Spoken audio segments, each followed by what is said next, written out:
Hashem, là on continue la Haggadah de Pessah. Alors là on a vu, jusqu'à maintenant on a vu Helahma Anya. Ensuite on a vu Manishtana Halayla Azeh. Maintenant on passe, troisième paragraphe de la Haggadah, qui est Avadim Hainu le Paro be Mitzrayim. Donc Avadim Hainu le Paro be Mitzrayim, il y en a, ils veulent commenter. Ils veulent commenter ce passage d'une façon sympa, quoi. Et Alatza, ça s'appelle Beladerech Alatza, c'est comme pour rigoler un petit peu, quoi. Pour rigoler un petit peu. C'est comment, que quoi? Qu'il y a un point commun. Il y a un point commun entre les trois passages. Helach ma'ania, manishtana avadim. Akesher shekloja piskaot elu.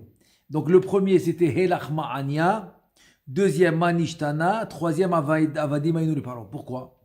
Qui a ben mitpale à la vive chez Omer. Maintenant, parce que l'enfant, en fait, il a un étonnement. L'enfant qui regarde son père faire le seder devant lui, il a un étonnement. Il dit, Hé lachma anya, tu dis, voilà le pain qu'on a mangé en Égypte. Ensuite, le pain de pauvre, là, lachma anya, milachon ani, le pauvre. Kol dirfin yeteve yechol, tout celui qui a faim et qui n'a pas, il vient manger. Shena bepeta pitom nediv lev ou ba'al achnasat orchim. C'est-à-dire en fait, l'enfant il sait que son père c'est pas quelqu'un qui amène des invités toute l'année. Alors qu'est-ce qui se passe maintenant là la seder? Quand pitom son père devient maintenant quelqu'un de généreux qui veut inviter tous les pauvres. Ah, il est un peu étonné son père, son fils, pardon. Il est un peu étonné. Qu'est-ce que tu es devenu maintenant, quoi? Tu es devenu un grand donateur que tu veux inviter maintenant tous les pauvres? C'est ça qu'il dit, c'est ça qu'il est étonné, son fils. Après, ensuite, il te dit, Ma shelo nishma mimenu bekol yemot hashana. Toute l'année, il n'a pas vu que son père, qui se met à la porte, il cherche les invités, il cherche les pauvres pour les rentrer à la maison. Alors pourquoi la seder, il change? Shu ragil livroir l'irchov acher. C'est-à-dire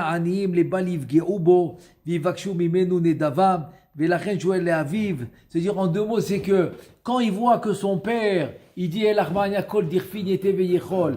que toute l'année il n'a pas l'habitude d'inviter, et là maintenant pitom il a envie d'inviter, qu'est-ce qu'il lui demande son fils? Quelle différence? Pourquoi ce soir tu deviens tellement généreux, tu as envie d'inviter tout le monde? Alors que d'habitude, même tu te sauves des pauvres parce que tu n'as pas envie qu'ils te demandent. Et tu n'as pas envie de les inviter. Pourquoi ce soir tu as changé? Et maintenant, c'est comme si le fils, c'est comme le père. Le père maintenant, il répond à son fils. Qu'est-ce qu'il lui répond? Il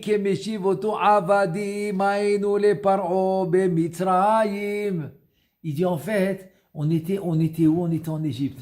Donc on a appris de Paro. Qu'est-ce qu'on a appris de Paro? On a appris de Paro que il dit et il fait pas, il donne une xéra, il donne une sanction et il n'est pas mekayem. Il lui dit moi aussi j'ai appris de Paro. Avani Omer Bapé veni ose. Moi aussi je le dis mais je le fais pas. Voilà, c'est rien qu'un pirouche sympa pour contre les radins, voilà. Contre les radins qui n'ont jamais l'habitude d'inviter, et puis ce soir ils disent Kol dirfin yeteve yechol, et il devient pitom quelqu'un qui reçoit Arnasat Orchim, quoi. Ou mikan musar askel alelu sheena memal'im chovatam be'emet vatzedek. Maintenant il te dit c'est un grand moussard, voilà. De là apprend un grand moussard, de ne pas apprendre de Paro. Il dit, il fait pas ce qu'il dit. Tu peux promettre des fois des choses à un ami, tu peux promettre des fois une donation à une synagogue, tu peux promettre des fois à ton fils et tu le fais pas. Il te dit non, n'apprends pas de Paro. Ça c'est les habitudes de Paro. On n'a pas le droit d'apprendre de ça. Venim na'im milatet kimcha de pitra la mosadot atomrim ba'aniyim likratrat arerut. Ou bien par exemple que Baruch Hashem tient les moyens, mais tu évites. Tu évites maintenant tous les instituts ou les avrechim qui ont besoin de toi, qui ont besoin de Kimcha Bepisra, qui ont besoin de faire la fête un peu plus avec plus d'abondance, etc. Et tu les évites. Tu dis non, n'apprends pas de Paro. Si tu as la possibilité, tu as les moyens, vas-y. Vas-y parce que c'est ce que Hachem il demande de toi. C'est pas comme Shabbat. Shabbat, ok, tu as donné, tu n'as pas donné, tu as fait une mitzvah, c'est sûr. Mais il n'y a pas une obligation, Alors que Yom Tov, c'est une obligation. Shulchan Aruch, Zohar HaKadosh, très grosse obligation. C'est-à-dire, en deux mots, ta simcha dans Yom Tov, elle dépend de combien tu as fait la simcha aux autres. Tu as fait la simcha aux autres qu'ils n'avaient pas, tu leur as donné, donc tu reçois la simcha pendant la fête. Il te dit, les bal ya'ase kema'ase paro. Donc de là, il te dit, n'apprends pas de paro. Ou basé yesh levaer mashi makdimim, lomar mifne seuda lel pesach. Maintenant, il y en a qui veulent expliquer ce qu'on dit avant la Seouda, avant Shulchan Aruch, on parle de la fin de la Haggadah, ça veut dire. À la fin de la Haggadah, tu as Kosh Sheni, après Kosh Sheni, bon, tu as le Motzi Matzah, etc. Shulchan Aruch, Kosh Sheni, tu as Shulchan Aruch. Mais avant ça, quand tu finis la Haggadah, c'est comme ça. Alléluia, Alléluia, Avdei Hashem. C'est-à-dire que tu vas louer ceux qui servent Hachem. Alléluia, Avdei Hachem. Velo Avdei Paro. mais pas les esclaves de Paro. C'est-à-dire quoi? On va louer celui qui veut ressembler à Hachem. Ma'u Rachum, Avata Rachum. Il est miséricorde, toi aussi sa miséricorde. Il donne sans raison, toi aussi donne sans raison, etc. Mais pas comme Paro. Ne fais pas comme Paro. Les baltit naheg be'amirat kol dirfin et veichol ka'avdei Paro lisgor adelet acharav. C'est-à-dire en fait il y a la porte fermée à clé et là tu dis kol dirfin et veichol. Tout celui qui vient il invite. Non, il faut pas faire ça. Il faut faire ça d'une manière sincère, voilà. Faire d'une manière sincère que toute l'année si tu as la possibilité tu le fais. Très bel enseignement. Très bel enseignement qu'en deux mots il faut pas être l'élève comme on dit Altiyemi Talmidav shel Bil'am. Et là, mitalmidav shel Avraham Avinu. Soit l'élève d'Avraham Avinu avec les bonnes midot. Et pas chas v'shalom l'élève de Bil'am avec les mauvaises midot. Là aussi. Soit l'élève d'Akadosh Borou, Moshe Rabbeinu les tzadikim, qu'ils aiment donner parce que c'est tous des enfants d'Akadosh Borou. Et ne soit pas l'élève de Paro. Premier enseignement, sympa. Oulam. Beshibole aleket kata vezeleshono, ça c'est un rishon, c'est un des rishonim, il a écrit une autre explication, il dit comme ça. Une autre explication, il dit kol dirfin yete veyichol qu'on a étudié dans le premier paragraphe, tout celui qui a faim il vient manger, il te dit vechi kol adam poter pitro belel pesar veomer kol mi sheraev yavo veyochal imi. Maintenant une grosse question. Shiboulé aleket, il dit je comprends pas. Tu as déjà vu maintenant quelqu'un qui ouvre les portes de sa maison. Il dit s'il vous plaît, tout celui qui a faim, qui vient manger avec moi. Pas que ça, moi je rajoute, et quand tu le dis ce passage, tu le dis au début de la Haggadah, tu as le temps de manger. Ah ouais. Tu as le temps de manger, c'est pas manger maintenant. C'est-à-dire, c'est quoi l'idée de dire maintenant cette phrase-là? Tout celui qui a faim, venez manger. Et la karanachnu omrim, en fait, comme ça on dit. En fait, on dit, c'est une autre explication. Différentes explications. C'est pas que maintenant tu ouvres la porte et tu cries à la rue ou par la fenêtre, tout celui qui a faim venez manger. Pas du tout. Qu'est-ce que tu en dis? En deux mots, qu'est-ce que tu es en train de dire? Kol adam yar'iv atmo be'erev pesach kedeshit ave lechol matzah. En fait, en deux mots, une grosse halakha très importante à respecter, de savoir garder son appétit, de ne pas manger à sa faim erev pesach, le jour de Yud Dalet et Nissan, ne pas remplir son estomac de nourriture. Pourquoi? Parce qu'il y a une grande mitzvah de manger la matzah l'été avon. L'été avon, c'est-à-dire avec beaucoup d'appétit. Beaucoup d'appétit. Donc on a une mitzvah d'avoir faim. On a une mitzvah d'avoir faim la veille de Pessah. Pour manger la matzah avec beaucoup d'appétit. Il te dit Keha de Rava, comme Rava, l'histoire de Rava dans la Gemara. Have shate chamra tuva bema'ale yoma de Pisra. La veille de Pessah, il buvait beaucoup de vin. Beaucoup de vin, pourquoi? Parce qu'il y a, comme ça, il dit, dans la Gemara, il dit comme ça, beaucoup de vin ouvre l'appétit. Un peu de vin bloque l'appétit, c'est-à-dire il te rend rassasié. Et donc, Rava, pour avoir faim et manger la matzah avec appétit, il buvait beaucoup de vin la veille de Pessah. Qui écrit des nigrir libé. Venechul matzatfe beorha. C'est la Gemara de Psachim dans la page 107. 107b, Amoud Bet. Et il dit, il faisait tout ça pour avoir faim et avoir l'appétit de manger la matzah avec te'avon, avec appétit. Ça, c'est la Gemara. Et donc, tu vois que quoi? Il y a une mitzvah d'avoir faim pour manger la matzah avec appétit. Vekayotze bazeh kata be'orchot chaim. La même chose, il a écrit Orchot chaim, qui est aussi un rishon. Et aussi le Ra'avan, c'est dans la Gemara de Psachim, ce qu'on vient de voir maintenant. Et lui, il a écrit comme ça, Katav dema she'omrim. Tout ce qu'on dit dans le passage, Kol dirfin yete veyechol, tout celui qui a faim, il va venir manger. Il dit en fait, l'explication c'est la suivante. Hainu livne beto shir'ivu atzmam be'erev pesach. En fait, tu parles aux gens qui t'entourent, les participants de la Seder qui sont autour de la table. C'est à eux que tu parles. C'est à eux que tu parles. Parce qu'ils se sont affamés. Ils sont restés affamés toute la journée pour manger la matzah beteavon. Share adelet sagur umsugar. La porte est fermée.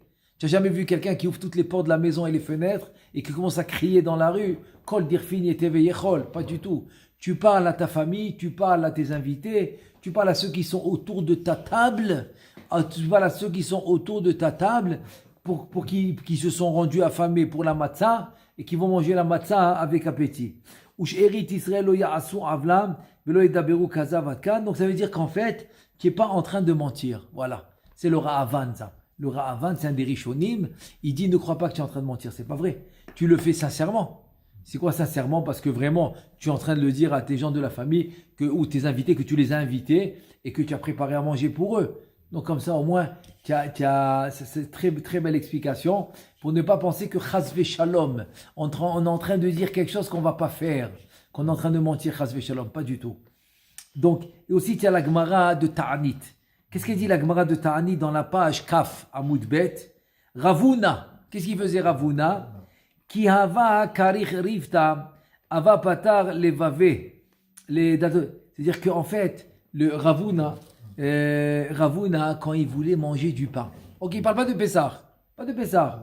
Aujourd'hui, par exemple, voilà Rosh Chodesh. Il y a une mitzvah de faire une seouda, oui. Quand maintenant il veut s'asseoir pour faire la seouda, qu'est-ce qu'il fait Ravuna? Ve'amar kolman detzrir lete velechol.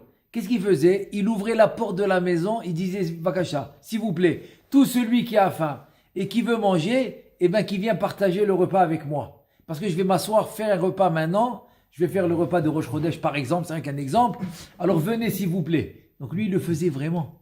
Ravuna le faisait vraiment. Il le faisait toute l'année.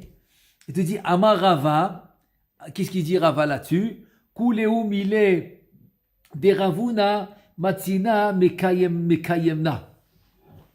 Rava, il était tellement en exploration, comme on dit, il voyait Ravuna comme un exemple pour lui. Il dit, j'ai réussi à faire tout ce que Ravuna il faisait. À part ça, à part cette anhaga, à part cette coutume, de quand tu vas t'asseoir à manger, tu vas ouvrir la porte et les fenêtres et dire, tout celui qui a besoin, tout celui qui a faim, qui vient manger avec moi. Ça, j'ai pas réussi à le faire.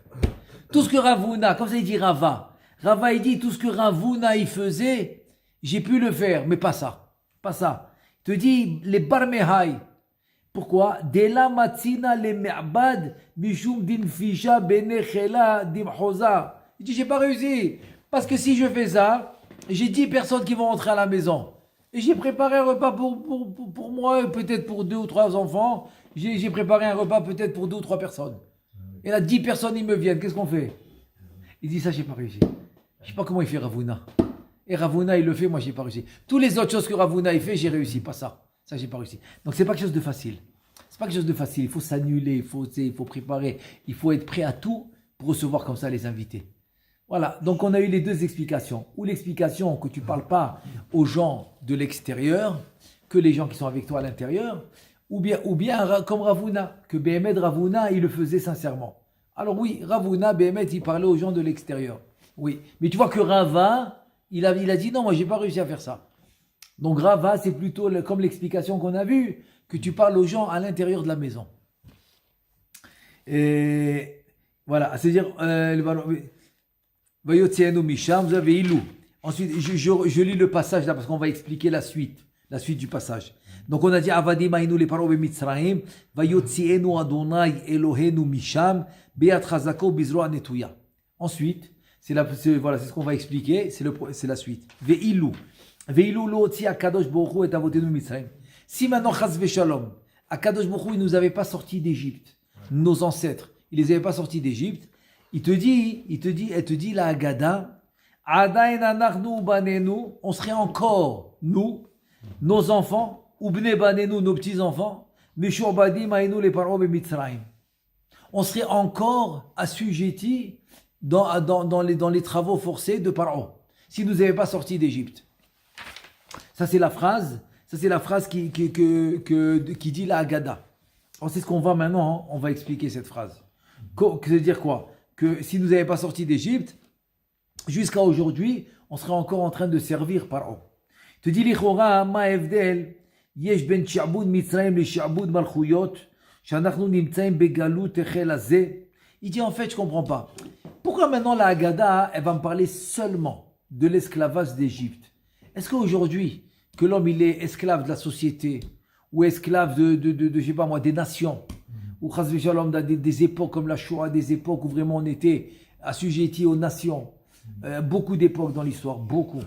Alors pourquoi la Haggadah, elle parle seulement de l'Égypte? C'est ça la question.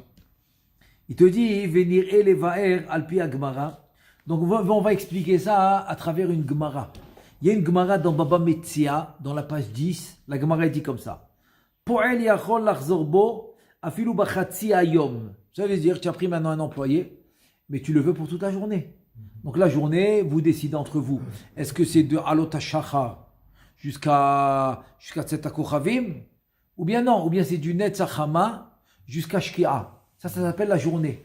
Vous décidez entre vous ce que vous voulez. À midi, il vient, il te dit, ok, j'ai travaillé jusqu'à midi, allez, paye-moi ma demi-journée, je m'en vais. Attends, mais tu vas dire, attends, est-ce que tu as le droit? Peut-être maintenant que tu m'as cassé le contrat, moi je t'ai dit la journée, toi tu as fait la demi-journée, peut-être que je te dois rien. La Gemara te dit, non, il a le droit. Il a le droit. Il a fait la demi-journée, il ne veut pas continuer. Khelle, c'est-à-dire laisse-le, il a le droit. Donc la Gemara dans Baba Metzia, Dafioud a dit, Po'el yachol l'achzorbo afilu bachatzi ayom.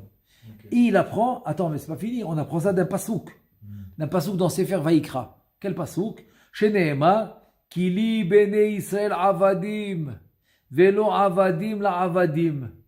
C'est-à-dire que la Torah a dit, Li bene Israël avadim, Am Israël, c'est mes avadim, à moi, il dit à Kadosh Baruch Hu. Et c'est pas les avadim des avadim. C'est-à-dire, on est tous les avadim d'Akadosh Baruch Hu. Donc si maintenant, quelqu'un, par exemple, Réhouven, il travaille pour Yaakov, donc Réhouven qui est Eved, il travaille pour un autre Eved, parce qu'on est tous avadim d'Akadosh Baruch Hu. Donc Réhouven qui est le Eved d'Akadosh Baruch Hu, il travaille pour Yaakov qui est le Eved d'Akadosh Baruch Hu. Et Akadosh Baruch Hu il dit, vous êtes mes avadim à moi, mais tu ne peux pas être un Eved d'un autre Eved. Donc on dit à l'autre Eved qui est l'employeur, on lui dit ton employé, si c'est arrêté après une journée, il ne veut pas continuer, laisse-le, tu ne peux pas le garder. C'est ce qu'on apprend du Passouk. Pas pour un juif. Ah bien sûr. Et bien sûr. Parce que Eved Kenaani par exemple, tu l'achètes, c'est à toi. Son corps il t'appartient. C'est comme tu achètes un animal. Comme il va habiter avec toi, il va vivre avec toi, il va te servir, il va faire les bichoulim, il va te cuisiner. Donc on te dit de le convertir, qu'il accepte les mitzvot comme une femme. C'est un homme, mais tu le convertis, il accepte les mitzvot comme une femme. C'est-à-dire, kol mitzvot aseh shazman grama, pas tour. Donc il va être obligé de respecter Shabbat, tous les lavim, tu comprends? Il va être obligé de tout ça, mais il va être pas tour de la tfila, de tous les mitzvot, comme ça il pourra te servir. Comme une femme, voilà, il va être comme une femme. Donc, attends, qu'est-ce qu'on apprend de là? Que l'employé, il peut changer d'avis au milieu de la journée. Nimtza sheim yachol lachzor bo bechol ed shirtze gam besha'a shu oved eno nikra eved la'avadim. Pourquoi? C'est-à-dire, en fait, c'est comme ça. C'est que si tu me dis qu'à n'importe quel moment, il peut venir chez son patron et lui dire j'arrête. C'est-à-dire qu'en aucun cas, il a été le eved d'un autre eved. Pourquoi? Kevan shebeyado latzet. C'est quoi un Eved? Eved Kenaani, par exemple, tu as acheté son corps, il est à toi. Est-ce qu'il peut venir demain te dire, oh, coucou, ça y est, je m'en vais. Pourquoi tu t'en vas? tu m'appartiens, tu peux pas partir. Tu comprends? C'est à toi. Donc lui, c'est vraiment un vrai Eved. Mais un juif, il peut venir te dire, écoute, j'arrête. J'avais besoin d'argent, ça me suffit, je m'en vais. Tu es obligé de le laisser. Donc lui il a jamais été Eved d'un Eved. C'est ça que ça veut dire. Vekol, kevan shebeyado latzet. Vekol shebeyado, lav kimchusar ma'ase dame. Parce que la Gemara dans Kiddushin, Samerbet 62, elle dit que tout ce que l'homme il peut faire, donc ça s'appelle pas quelque chose qui l'empêche. Le fait qu'il peut venir te dire j'arrête de travailler, donc ça va jamais lui donner un statut de Eved. Parce que le vrai statut de Eved, c'est qu'il ne peut pas arrêter de travailler. Il est obligé de continuer. Veine, Amou Chazal, she'ilu ayu Yisrael nish'arim od rega echad b'Mitzrayim, ayu chaz v'shalom nitma'im b'chamishim sha'arei tuma, ve'lo hayta lahem takana latzet mimitzrayim le'olam. Achav. Maintenant, avant de répondre à la question, selon la Gemara qu'on a citée, il y a une autre notion qu'on doit ramener. C'est que, Chachamim, ils disent que si maintenant Am Israël était resté encore un jour de plus, ok, à Mitzrayim, il n'aurait pas pu les sauver, n'aurait pas pu les sortir d'Égypte. Pourquoi? Parce qu'ils étaient arrivés à 40 niveaux de Touma. Et s'ils rentraient dans le 50e niveau de Touma, et qu'on n'a pas encore reçu la Torah, ça c'est important de dire, parce qu'aujourd'hui, même si l'homme il rentre dans le 50e niveau de Touma, il peut sortir, grâce à la Torah. Mais en Égypte, comme on était déjà au 49e niveau de Touma, même qu'on n'est pas, et si Chaz Veshalom, on rentrait dans le 50e niveau, ok, on serait rentré dans le 50e niveau, alors Chaz Veshalom, il n'aurait pas pu nous faire sortir d'Égypte, parce qu'on n'avait pas encore reçu la Torah. Donc il fallait absolument recevoir la Torah avant de rentrer dans le 50e niveau. Avant le 50e niveau, il fallait recevoir la Torah, comme ça, c'est comme ça qu'il a pu nous faire sortir. Mais aujourd'hui, Baruch Hashem qui a la Torah, il n'y a plus d'excuses. N'importe quel niveau de Touma, l'homme il peut sortir, grâce à la Torah. Maintenant, selon ça, on va répondre.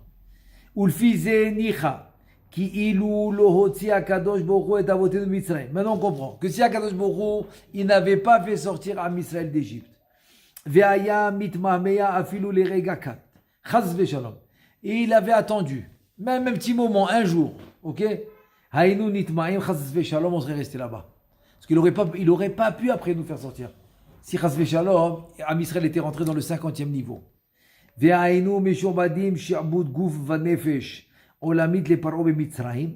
Donc si Chaz Veshalom, on serait resté encore, donc il n'aurait pas pu nous faire sortir. Et s'il n'aurait pas pu nous faire sortir, on serait encore assujettis, on serait encore les esclaves, on sera encore les esclaves, le corps et le nefesh, comme des Eved Kenaani. Comme quand tu achètes un Eved Kenaani, et voilà, on serait la même chose. Donc on serait encore là-bas, nous, nos enfants, petits-enfants, etc. C'est une très belle explication. Très belle explication.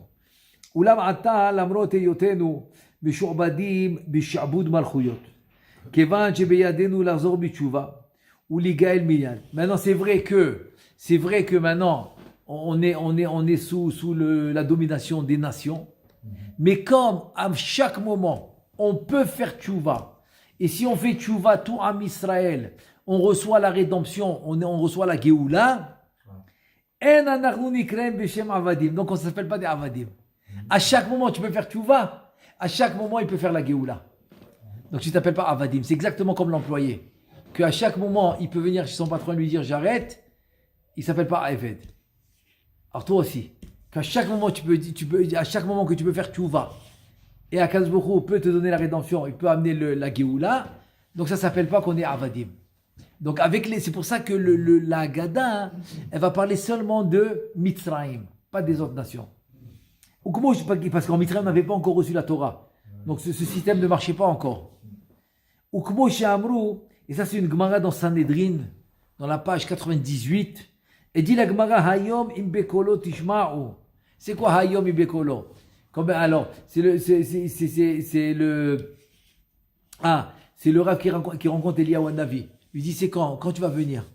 Il a vu, il y a un avis, il dit, et ben, il lui dit, oh, Hayom, je vais venir. Hayom, ouais, il s'est préparé, il n'est pas venu. Il le rencontre le lendemain, tu vas dire, bon, je t'ai dit Hayom, continue le pasouk. Hayom in bekolot tishma'u. C'est-à-dire, Hayom, si vous faites tchouva. Donc, on devient comme l'employé qui peut dire à son patron, j'arrête, donc il s'appelle pas Eved.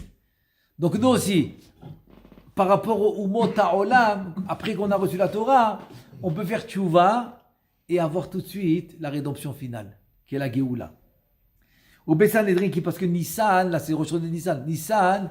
Nissan, il a deux noms.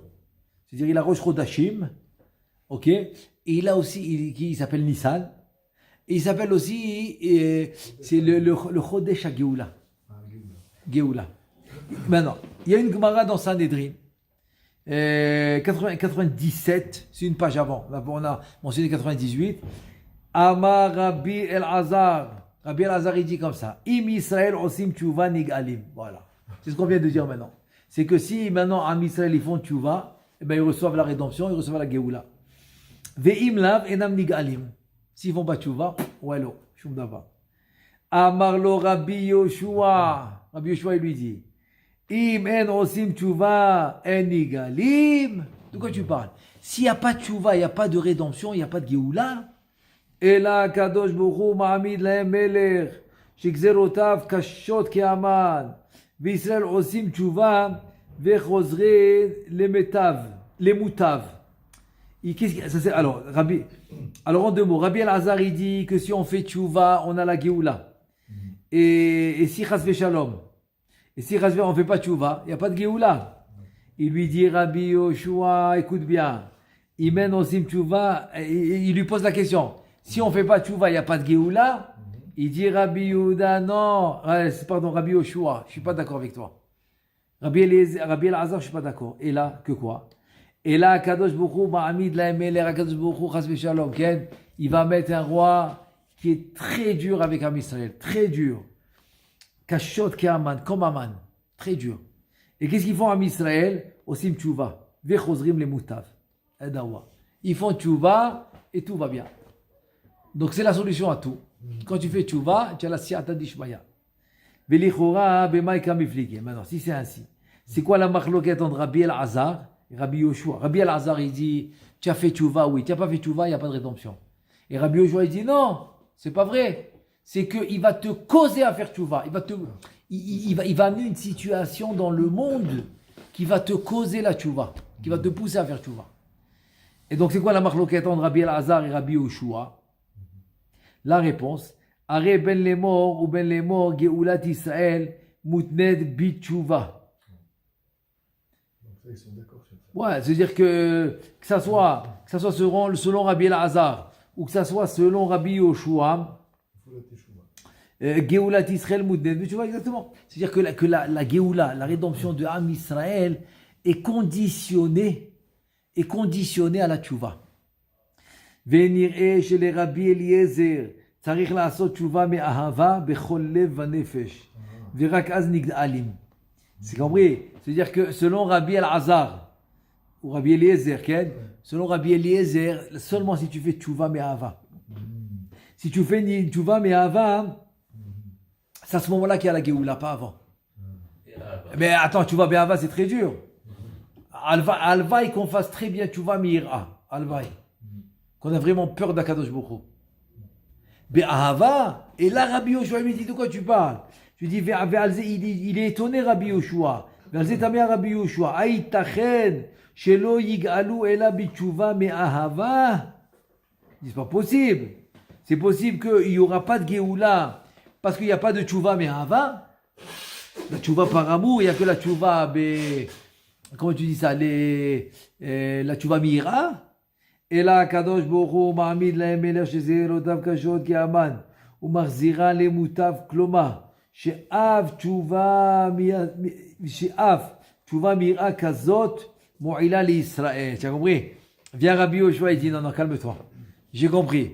Tchouva me'ahava au niveau, tu arrives à la bina, très bien. Tous les averot deviennent des srouyot, deviennent des mérites. Tchouva me'ahava.